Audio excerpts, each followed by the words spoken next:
Good morning সবাইকে। এটা কিন্তু আজকের ভিডিও না, এটা হচ্ছে জন্মাষ্টমী দিনের ভিডিও। তো ভিডিও পোস্ট করতে আমার তো দেরি হয়, সেটা সবাই জানো।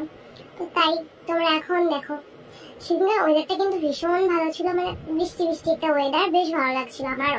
আমার ভালো লাগছিল, বাট সবার ভালো লাগছিল না। আর অনেক প্রবলেম হচ্ছিল, কারণ সেদিনকে ছিল আমাদের গপু সোনার বার্থডে।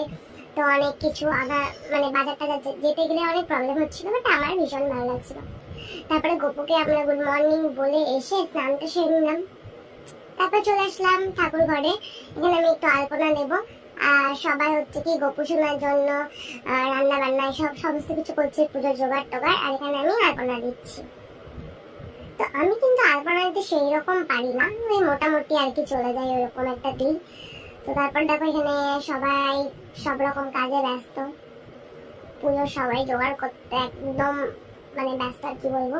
তো বাইরের মানে ওয়েদারটা এত ভালো লাগছে, আমি আর থাকতে পারলাম না, না গিয়ে চলে গেলাম একেবারে ছাদে, গিয়ে একটু ঢং করে চলে আসলাম। তো ঢং করাগুলো একটু ইগনোর করে যাবে প্লিজ। তো তারপরে দেখো আমাদের গপু সোনার এখানে সমস্ত কিছু জোগাড় কমপ্লিট হয়ে গেছে। এখানে এখন গপু সোনাকে স্নান করানো হচ্ছে। তো এই যে আমাদের গপ্পু বাবু এখানে স্নান করছে, তারপরে পুজো বসে গেছে। তারপরে দেখতে থাকো ভিডিওটা।